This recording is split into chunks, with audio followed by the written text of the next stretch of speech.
Mga kabombo, mga ka-Star Nation, dahil nga sa insidente ng pamamaril sa loob ng isang bumabiyahing bus dyan sa Hilagang Luzon, ay kabilang husay kinukonsidera ngayon ng mga otoridad yung pagtatalaga ng mga marshals dito sa mga bumabiyahing bus. Alamin natin ang update mula kay Bombo Marlene Padiernos.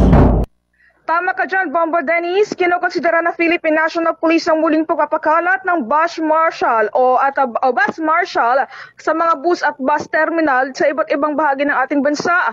Ito nga ay kasunod ng insidente ng pamamaril sa loob ng isang pampasaherong bus habang bumabiyahe sa Caranglan, Nueva Ecija noong isang araw na kumitil nga sa buhay ng dalawang pasahero. Ayon kay Philippine National Police Public Information Office Chief Police Colonel Jean Fajardo, layunin nito na mapangalagaan ang seguridad at kaligtasan ng mga biyaherong naglalakbay, lalo na patungo sa mga malalayong lugar. Aniya, hindi ito ang unang pagkakataon na magde-deploy ng bus marshals ang Philippine National Police at ginawa na anya ito noon sa bahagi ng Mindanao. Kasabay nito ay sinabi rin ni Fajardo na nakikipag-ugnayan na ang pambansang pulisya sa iba't ibang kumpanya ng bus para mas mapalakas pa ang seguridad sa mga terminal. Kaugnay niyan, narito pang bahagi ng kanyang pahayag.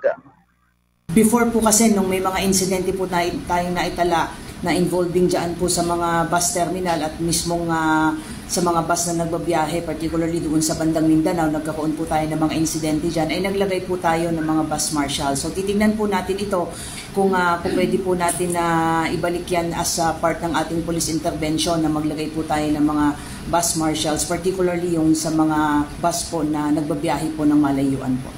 Before po kasi na ang insidente ng pamamaril na ito ay nakuhaan mismo sa ng video sa dashcam ng bus kung saan nakitang binaril ng ilang beses ng malapitan ng dalawang sospek ang dalawang biktimang isang babae at isang lalaki bago pinahinto sa sasakyan at saka bumaba para tumakas.